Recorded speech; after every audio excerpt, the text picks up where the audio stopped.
Apa pengalaman yang menarik gitu Gimana? selama menjadi aktivis di Jombang itu? Pengalaman menariknya saya itu tahun 95-96 waktu gerakan reformasi pertama itu kan. Nah waktu itu kan mahasiswa, saya ini salah satu pengurus senat mahasiswa juga. Dulu SMPT namanya kan. Karena waktu itu kan pas timing-timingnya mahasiswa dicuri kan. Tahun 95-96 itu. Dan pada saat itu bapak saya meninggal.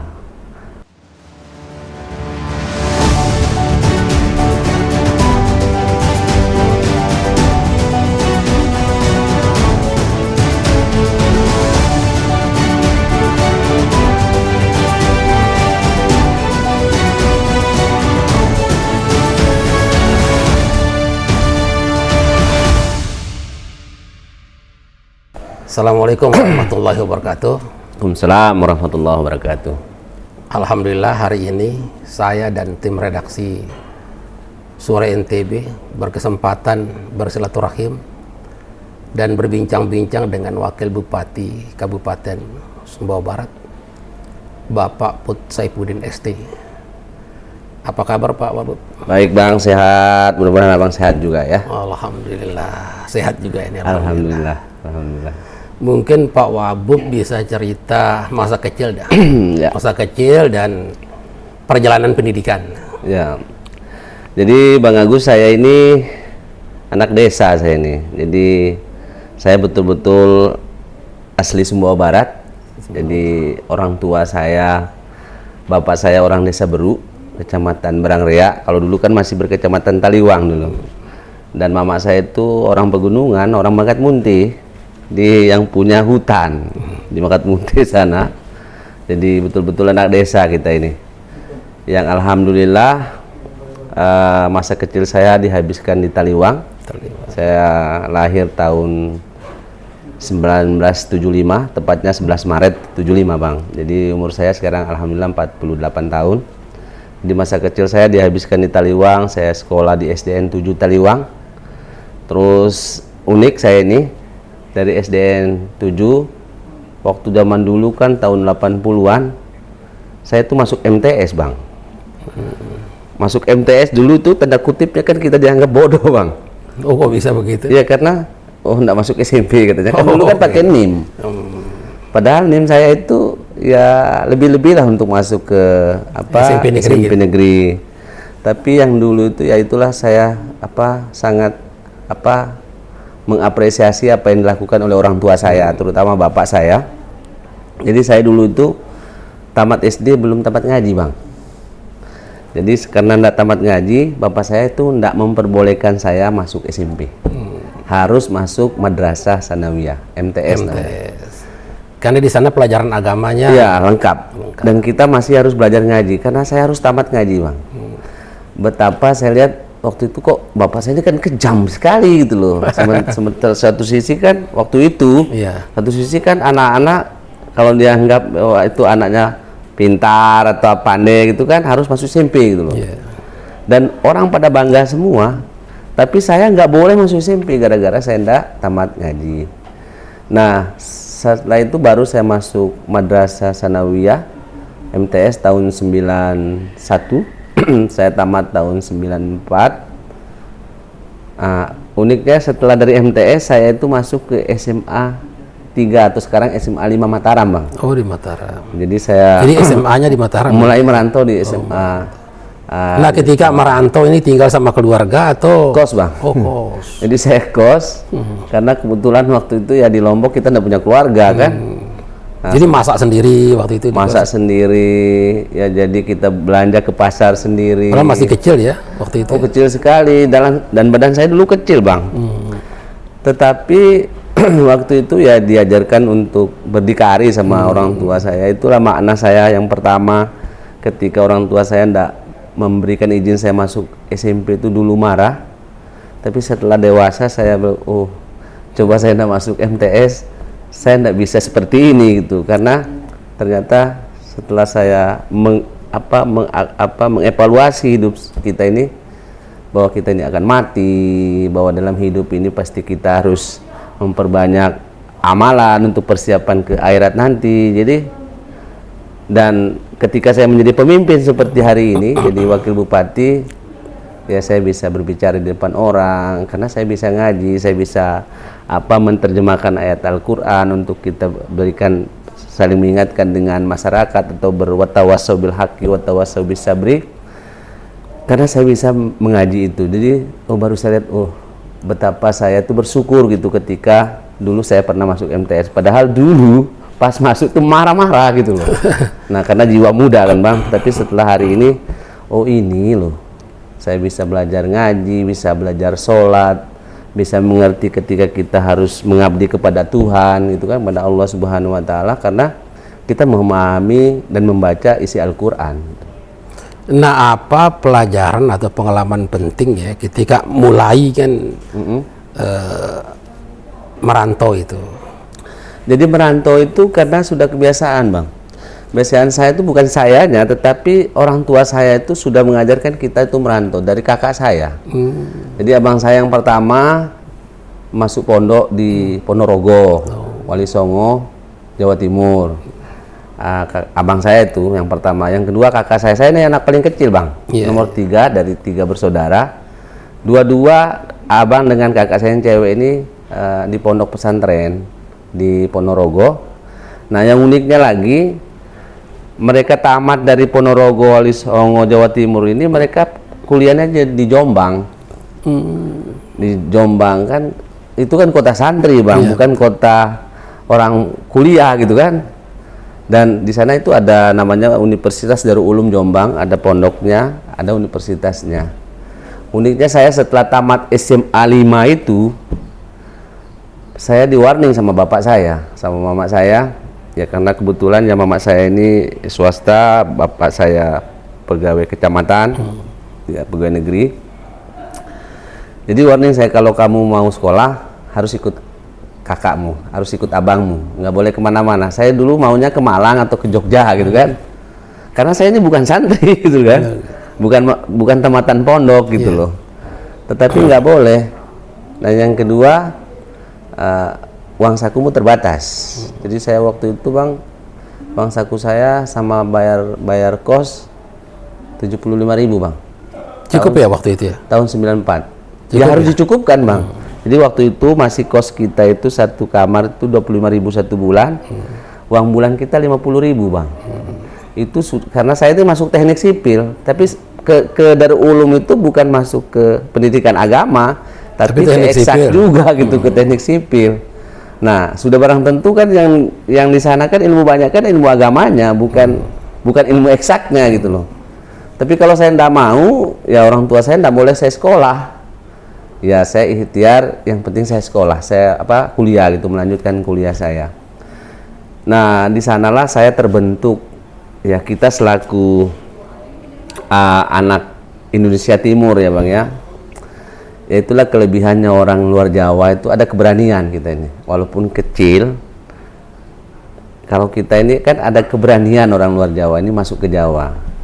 Kalau orang Jawa ini kan kalau mau marahin orang kan tidak langsung marah kan, mutar dulu gitu kan. Kalau kita ini kan langsung ini adat orang, ya khusus orang Sumbawa Barat ya sama ada dengan orang Sumbawa lah, orang Timur. Jadi di sana saya baru mengenal mimbar akademik gitu kan, kita bebas gitu kan, karena jadi aktivis ya.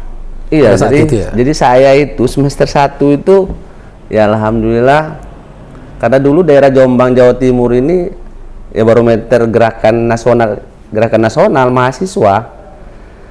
Jadi karena kita bebas gitu loh. Bebas berbicara. Kalau negeri kan terbatas kan, kayak UNRAM kan nggak boleh dulu kan, ngomong mau demo aja susah kan. Nah kita tahun 94 bahkan ya kakak saya itu tahun 93 dengan teman-temannya kan masuk penjara gara-gara demo front aksi mahasiswa Indonesia itu yang di Jakarta. Pertama kali orang demo Soeharto di gedung MPR DPR itu kan, mereka ditangkap 21 mahasiswa itu, 21-nya 9-nya itu dari Jombang gitu loh, dan itu kakak-kakak kelas saya gitu loh. Nah, tertarik menjadi aktivis mahasiswa itu karena ikut kakak atau karena keinginan sendiri? Jadi apa ya Bang ya, jadi saya melihat kok di sini kita bebas gitu loh. Sementara waktu saya kuliah waktu SD SMP kita kan nggak bebas gitu loh. Untuk berbicara juga nggak terlalu bebas-bebas amat kan, kita dijaga, etikanya harus begini-begini. Setelah kita kuliah masuk ke kampus Merdeka namanya Jombang ini kan, Darul Ulum ini kan, terserah kita gitu loh. Kita bisa menyampaikan aspirasi kita karena kita disiapkan mimbar akademiknya. Terus di luar kita juga bisa beraktivitas, melakukan advokasi terhadap masyarakat, dan itu saya minat gitu loh. Ada kemauan, dan ini dorongan dari bapak saya. Jadi bapak saya dengan mama saya itu nggak boleh saya diam, itu nggak boleh. Harus ikut organisasi. Harus ikut organisasi. Nah, organisasi saya pertama HMI, Bang. Jadi saya itu semester 1 sudah langsung LK1. LK1, dan uniknya saya dulu kan kalau orang mau jadi ketua himpunan mahasiswa jurusan HMJ namanya, harus ada IP-nya kan. Saya belum ada IP, saya semester 1 tuh sudah jadi ketua HMJ. Unik saya, walaupun dimarah oleh pembantu rektor. Komisariat atau cabang? Enggak, di kampus. Setelah saya ikut LK1 terus dikasih pembekalan di basic trading itu, ya alhamdulillah kok saya merdeka gitu loh, untuk berkreativitas, beraktivitas. Nah itu saya tularkan ke kampus, dan dulu kita aktif betul gitu loh. Nah itulah awal saya menjadi seorang aktivis sampai saya masuk HMI. Setelah itu saya masuk Humanika, setelah itu saya buat LSM, lembaga Laksda namanya, lembaga ekonomi di sana di Jombang. Ya, ekonomi sosial daerah namanya. Jadi apa pengalaman yang menarik gitu selama menjadi aktivis di Jombang itu? Pengalaman menariknya saya itu tahun 95-96 waktu gerakan reformasi pertama itu kan. Ya waktu itu ketua HMI saya itu Anas Urbaningrum. Nah waktu itu kan mahasiswa, saya ini salah satu pengurus senat mahasiswa juga. Dulu SMPT namanya kan, SMPT. Dulu kan nggak boleh organisasi kemahasiswaan itu dialog dengan pemerintah, tapi HMI ini membuat bisa berdialog dengan pemerintah. Nah waktu itu saya sama Mas Faisal yang sekarang anggota DPR dari Dapil 2 NTB dari PKB itu kakak kelas saya itu, dulu pernah jadi menteri kan, umur 37 tahun, paling muda. Itu kakak kelas saya. Kita pergi di Taman Mini waktu itu. Jadi kita dialog dengan Habibie, dialog dengan Pak SBY. Nah, di situ kita kupas. Dari Jombang ke Jakarta ya waktu itu ya? Iya. Saya sama rombongan atau kita perwakilan masing-masing senat gitu loh. Saya naik bis ya? Atau naik kereta? Naik kereta. Naik kereta. Nah, ya kita ya pas-pasan, tapi kan kalau di sana kan sudah masuk sana kan nyaman gitu kan. Nah, ya awal yang sangat berkesan karena di situ ada keberanian dan ada ketakutan. Karena waktu itu kan pas timing-timingnya mahasiswa dicuri kan, tahun 95-96 itu. Dan pada saat itu bapak saya meninggal. Waktu pada innya kita demonstrasi di Jakarta itu tahun 96, saya berdialog dengan Pak Habibie, termasuk Pak SBY. Ya, saya mempertanyakan tentang duit fungsi ABRI waktu itu. Bagaimana kita mengharap bahwa ABRI itu kembali ke basic, jangan berpolitik. Itu kan satu hal yang sakral bagi mereka untuk tidak kita ganggu gugat gitu kan. Sampai saya debat. Orde Baru berat lah itu. Iya. Pas saya debat, ya kita ditanda gitu loh. Sampai dikejar kan, saya pulang. Langsung pulang ke kampung karena bapak saya meninggal. Tapi itu diawasi kita, tapi ya itu bagi saya hal yang sangat menakutkan tetapi sangat menantang waktu itu. Ya bahwa kita ini, idealis kita itu ya bukan dihargai, bukan, tapi diperhatikan oleh orang lain gitu loh. Kalau sekarang kan mau keras dengan Jokowi, mau keras kan ada ya biasa-biasa saja gitu loh kan. Kalau dulu kan kita berbicara tentang Orde Baru ini kan tabu, Bang. Iya. Tentang kekuasaan. Ya kalau dulu kan kita tidak berhadapan dengan polisi, kalau kita demo kan berhadapan dengan tentara kita kan. Dan bukan dengan tameng, tetapi berhadapan dengan popor senjata kan. Nah, itu terjadi dalam Tapi kuliah tidak terganggu ya? Ya namanya kita di swasta, Bang ya. Makanya saya ini ya saya bilang garis tangan saya cukup bagus gitu loh. Karena waktu Selesai berapa tahun? 6 tahun. Terganggu juga itu Iya, kalau 6 tahun. tapi ya saya kan makanya saya bilang garis tangan ini ya takdir Allah itu sudah menggariskan ya kepada kita semua termasuk saya. Ya bagi saya sangat bersyukur garis tangan ini bagus gitu kan. Karena saya 6 tahun kuliah, IP-nya nggak terlalu bagus-bagus amat. Saya lulus dengan IP 2,8 teknik sipil, Bang. Tetapi alhamdulillah dari proses yang saya dapat selain barokahnya ya karena kampus itu kiai yang kelola, ya barokahnya kiai ada di kita, dan saya selaku orang Nahdlatul Ulama ya percaya dengan barokahnya para kiai, para guru ya. Karena kita juga selain jadi mahasiswa jadi nyantri juga gitu loh. Karena di situ ada juga tarikot nafsamendiyahnya, kita selalu beristighosa dan segala macam. Memang kalau sedaran ilmu pengetahuan ya sedikit kita dapat, tetapi secara keagamaan kita diajarkan trisula tentang keagamaan. Ya alhamdulillah lah, itu yang menjadi bekal saya sampai hari ini. Kalau menurut pendiri Universitas Darul Ulum Jombang, Kiai Mustain Romli, tujuannya mendirikan universitas ini adalah membentuk santri-santri yang berotak London, berhati Masjidil Haram.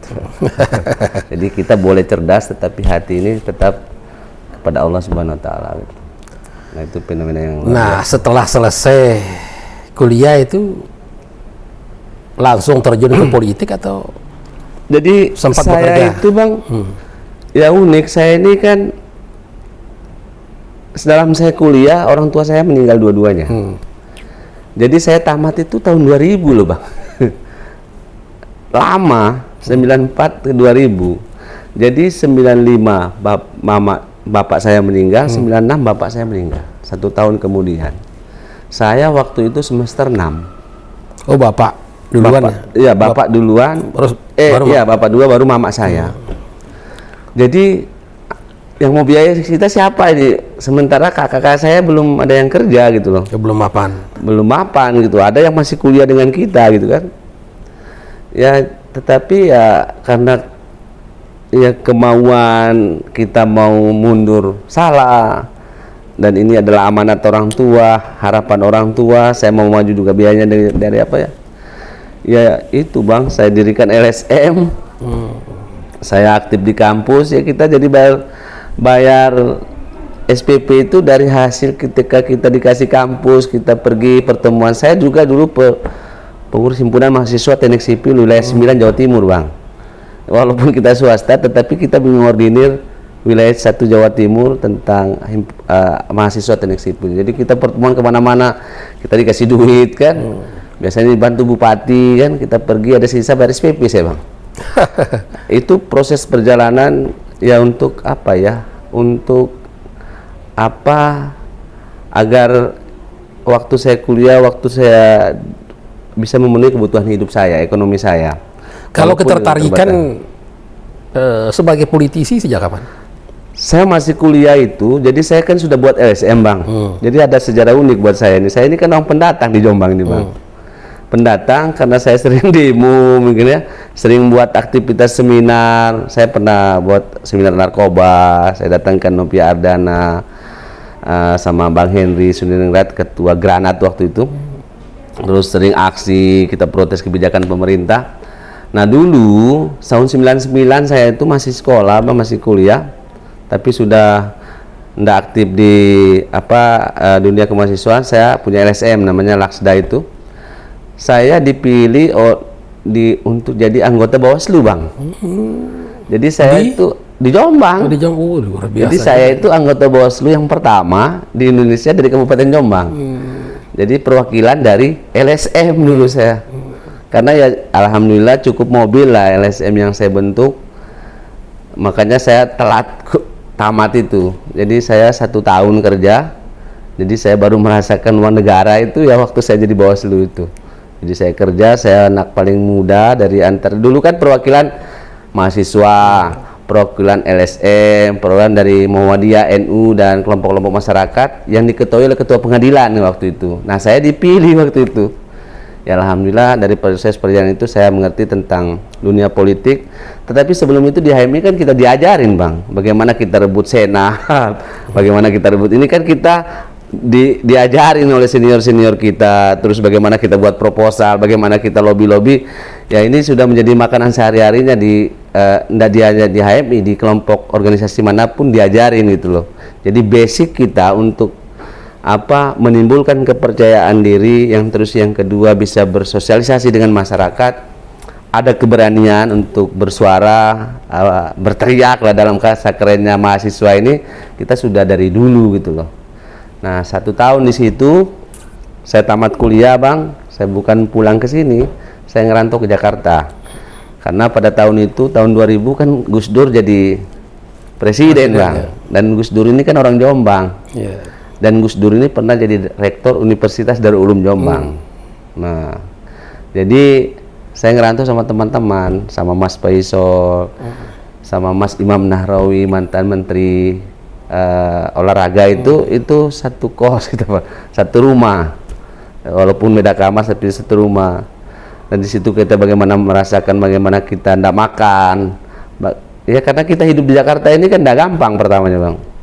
Kita harus cari momen dan cari banyak teman dan relasi kan.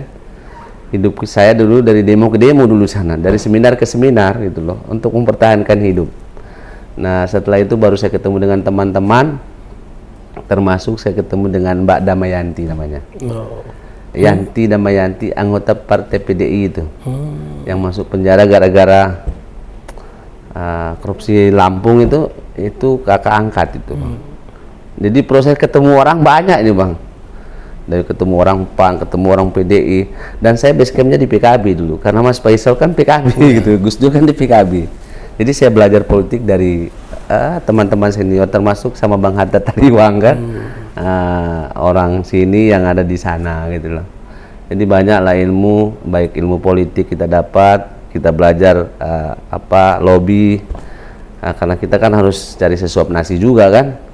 Jadi ya saya juga jadi konsultan, kita buat perusahaan sambil kita juga aksi, ya bagaimana mempertahankan hidup lah. Nah sampai 4 tahun saya di sana Bang. Ya saya nggak nyangka bahwa harus kembali ke Sumbawa Barat. Saya kembali itu tahun 2003. Memutuskan kembali pulang kampung itu apa pertimbangan?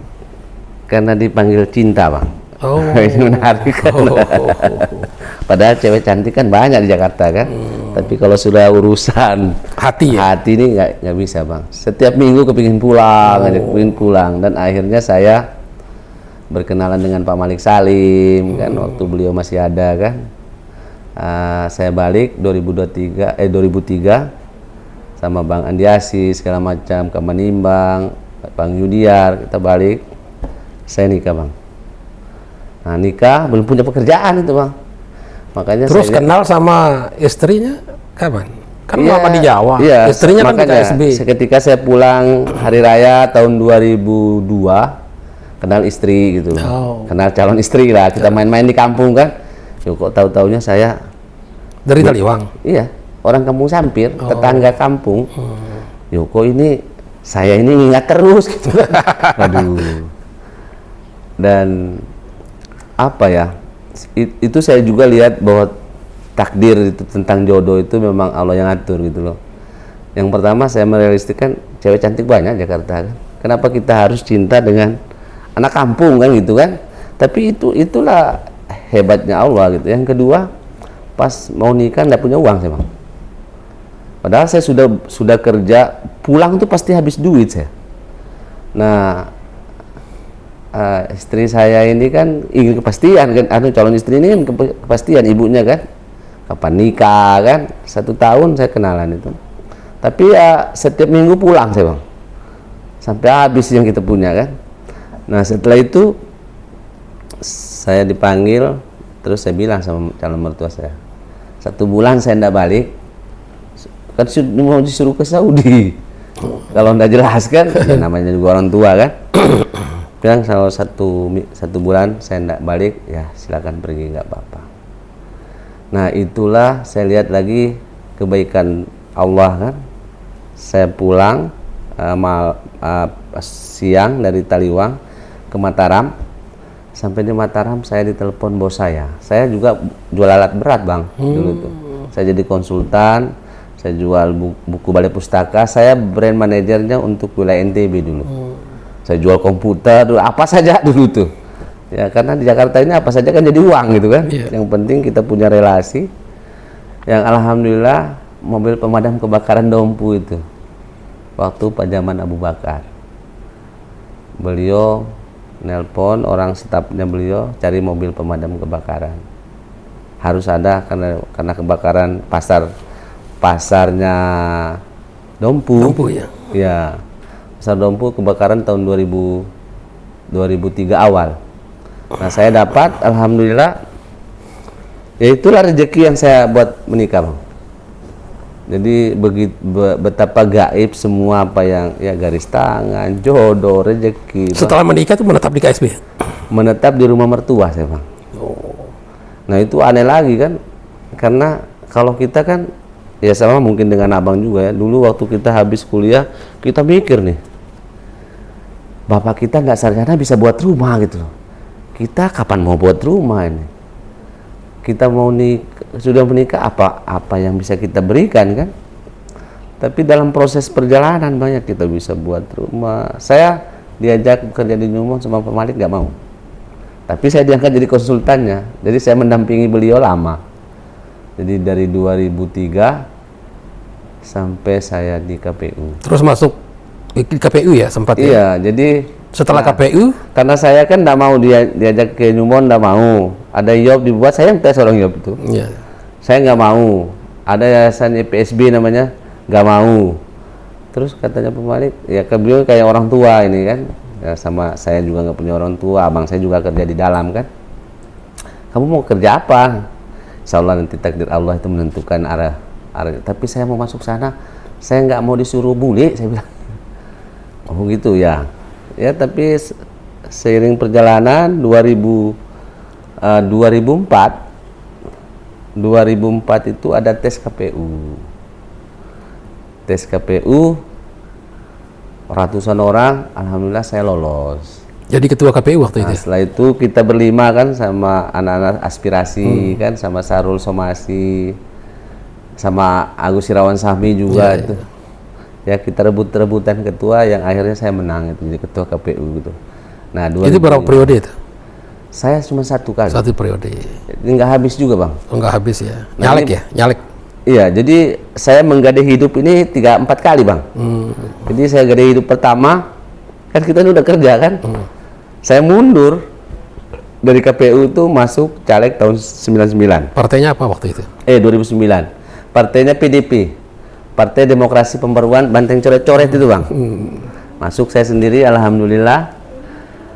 Nah di periode kedua di 2014 partai saya nggak lolos kan.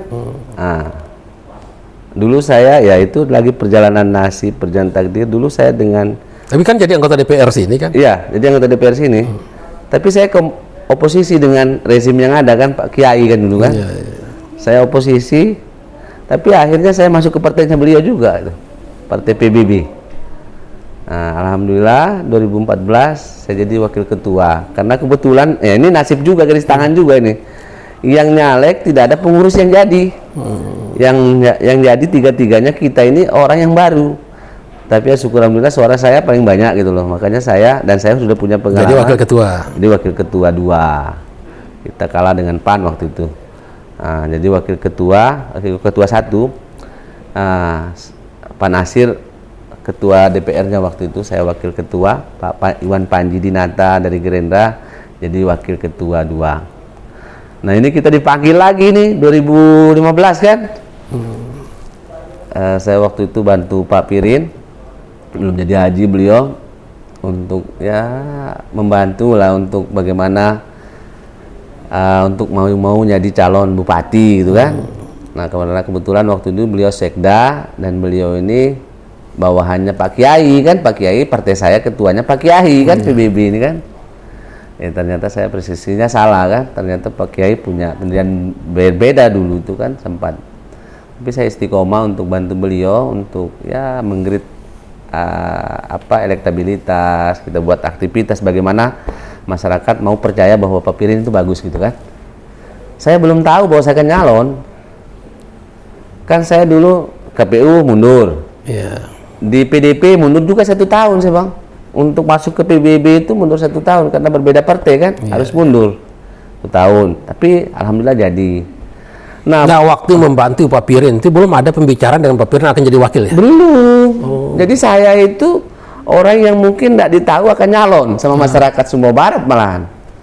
Tapi karena waktu itu kita dekat itu kan, kita bantu lah ya untuk bagaimana membuat persepsi masyarakat ini kan tentang Pak Pirin ini bagus gitu kan. Karena beliau kan ini dianggap bagian dari rezimnya Kiai kan. Ya plus minus pasti ada gitu kan. Nah, tetapi ya kita berusaha untuk bagaimana nilai baiknya lebih baik daripada nilai yang tidak baik gitu kan. Ya kita upgrade, kita kemana-mana, kita buat aktivitas sampai kita buat yasinan ini. Jadi yasinan ini adalah forum yang kita buat 2 tahun sebelum nyalon beliau. Oh, jadi periode pertama sudah ada yasinan ini ya? Oh, sebelum menang kita sudah ada Bang. Jadi forum yasinan waktu itu Pak Pirin ini sebagai sekda. Kan? Nah, waktu itu kita kok enggak di Bupati forum yasinan, kenapa di rumah sekda? Nah, jadi gini, pemahaman kita ingin buat itu kan menurut Pak Pirin untuk mengakomodir janji-janji politiknya Pak Kiai yang untuk periode kedua yang belum dikesampaikan gitu kan. Jadi kita itu menyerap aspirasi ya. Nah, inilah politik Bang kan, realita politik yang waktu itu yang mungkin Pak Wakil Bupati waktu itu telah tahu kan. Nah, ini fakta kan. Almarhum Pak Mala ya? Ya, almarhum Pak Mala, Pak Haji Mala itu kan. Nah, ini kita buat forum, kita serap gitu kan. Jadi banyak masyarakat berdatangan ini. Hanya tahun 2015 di bulan Juni ini kan menentukan calon Bang, menentukan karena mau daftar kan. Iya. Nah, Pak Pirin itu kan Pak Pirin ini koalisinya dengan PBB enggak masuk koalisi sementara dia. Yang koalisi itu PAN, PDI. Pak Pirin diusung oleh? Ya ini pertamanya kan PAN, PDI, P3. Ini saya ini kan dari PBB deh, tetapi kan saya hubungannya bukan hubungan politik, tapi kita hubungan persahabatan dengan Pak Pirin. Dan beliau ini masih sepupu 3 saya. Oh, masih keluarga. Ya, jadi kita ya lumrah lah kita saling bantu dan kita senang kalau beliau jadi pemimpinnya gitu loh kan. Bagi saya sudah cukup lah beliau matang lah karena ya selain saya menganggap bahwa ini adalah kepercayaan Pak Kiai, Pak Bupati yang merupakan ketua partai saya, ketua DPW lagi kan PBB waktu itu kan. Yang walaupun belum gabung gitu loh. Saya pikir pasti gabung lah nanti kan karena Pak Sekda kan dengan Pak Bupati pasti baik lah gitu kan. Jadi saya bantu, kita upgrade. Dulu itu punya komitmen PAN, PDI, P3 sama PKPI yang punya Pak Andi Laweng itu akan pilih calonnya. Empat partai ini akan disurvei siapa yang tinggi calon dari ini. Kan ada Pak Nasir, Pak Kahar. Saya ini belum ada nih Bang. Siapa yang naik yang banyak hasilnya surveinya tinggi yaitu yang akan mendampingi beliau. Komitlah mereka ini tanda tangan kan. Tapi sebelum mereka survei saya udah sering membantu jalan beliau kalau ke desa-desa, ke kecamatan-kecamatan, setiap malam Jumat yasinan. Bahkan bukan malam Jumat aja, setiap malam saya ada di rumah beliau untuk menerima masyarakat, kita bagaimana menyambut masyarakat, apa yang harus kita makan semuanya. Sambil waktu itu saya mulakan ide untuk kita mukul sebagai pakai KTP. Saya kumpul KTP, jadi untuk membuat orang datang banyak itu dengan setiap malam nyetor KTP dan setiap malam Jumat kita umumkan bahwa KTP kita sudah sekian gitu loh. Nah, itu setelah forum yasinan Bang. Dan inilah sejarah forum yasinan yang ada. Dan itu jadi dengan Pak Pirin sudah 2 periode ini kan? Iya. Jadi KSB ini selalu 2 periode ya kepala daerahnya. Ya alhamdulillah. Jadi, hubungannya harmonis gitu. Ya. Nah selama masuk periode kedua ini relasi dengan Bupati tetap harmonis ya? Ya apa ya? Ada dinamika enggak? Ada, kadang pasang surut ya pasti sudah kan. Tetapi ya beliau punya hak, saya juga ya punya hak kan. Kita punya kemauan ya, kadang-kadang ada yang sama, ada yang berbeda ya, hal yang wajar lah ya. Yang penting silaturahim tetap jalan gitu kan. Masih sering ketemu ya? Sering ketemu kan. Oh, Tadi kan kita ketemu juga. Kalau ketemu itu diskusinya apa aja? Ya. Misalnya diskusi soal pribadi atau diskusi yang formal-formal gitu. Yang formal-formal. Oh. Untuk saat ini. Ya karena sekarang kan sensitif juga kan. Kita mau bicara politik. Ya beliau kan partainya berbeda dengan saya. Beliau PDI, saya Nasdem kan. Pasti partai ini mempunyai jago masing-masing gitu kan. Ini pertanyaan pamungkas ini. Ada rencana maju sebagai bupati? Insya Allah kalau kita panjang umur dan ditakdirkan untuk masuk ya, dan partai mengamanatkan ya kita bismillah. Sudah mulai ada komunikasi dengan siapa? Dengan partai mana? Atau dengan tokoh-tokoh? Kalau dengan individu ya banyak, tetapi kalau sama partai ya belum lah. Karena kita ini kan masing-masing menjaga roda kepartean kita masing-masing untuk bergerak untuk 2024, sama-sama ingin merebut kursi caleg kan, dan memenangkan calon presiden kita nantinya gitu loh.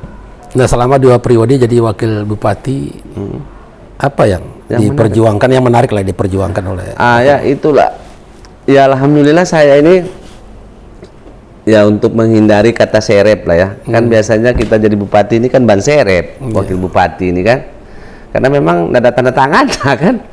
Sehebat-hebat kita jadi wakil bupati, tanda tangannya kan pasti di bupatinya gitu loh. Jadi policy maker itu ada di bupati gitu loh.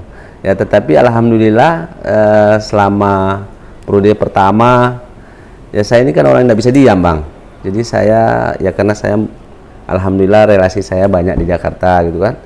Ya saya terobos dengan saya pergi kunjungan untuk ya bagaimana mendapat program, terutama dari Kementerian PU dan segala macam. Apalagi sekarang saya sudah masuk di Partai Nasdem dengan beberapa menterinya, ya saya memanfaatkan untuk bagaimana membawa kiprahnya ke Sumbawa Barat gitu loh. Nah ini terus kita lakukan dan saya pasti seizin sepengetahuan beliau gitu loh. Dan itu tidak gampang karena yang harus diketahui oleh masyarakat ini kan, wakil bupati ini kan tanpa ada delegasi yang jelas dari bupati nggak bisa apa-apa kita.